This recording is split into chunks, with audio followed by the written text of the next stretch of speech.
Bobby, ano na? Di ka man lang nagre-reply sa mga text namin.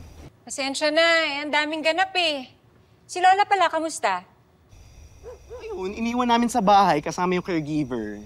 Uy, Bobby, napanood namin yung performance ni Tonyo. In fairness, ang cute niya doon.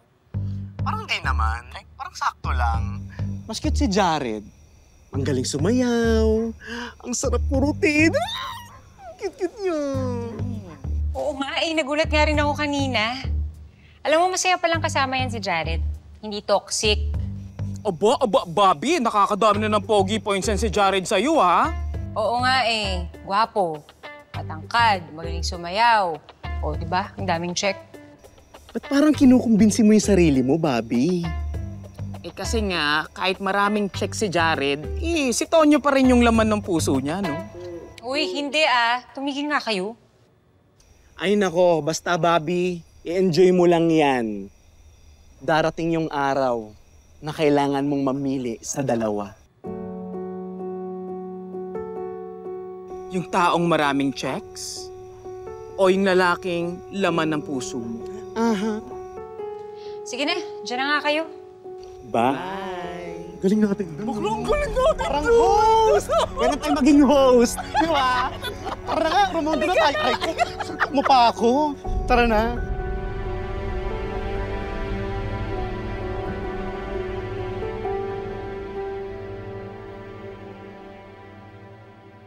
Para sa Station 12! Station 12! Ay, sige. Tonyo, di ba hindi ka na umiinom, sabi mo? Samson, hayaan mo na. Anniversary naman ng Station 12, huwag ka na kumontra. Ang sabihin mo, broken-hearted ka lang. Alam mo, hindi mo naman kailangan maglasing para lang sa isang taong hindi ka naman na-appreciate. Tama? Tama! Samson, kami ni Enriquez, may feelings kami para sa isa't isa. May something kami. Eh, bakit si Jared yung kasama niya?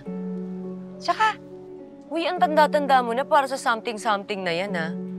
Pinaglalaroan niya yung feelings mo. At yung something na yan, imagination mo lang yan. Sakit mo naman magsalita. Dahil totoo. Oo nga, siguro mahal mo siya.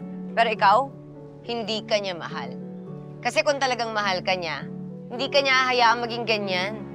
Tama si Samson!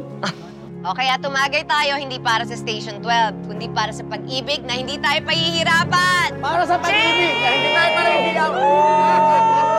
Oh, Tonyo!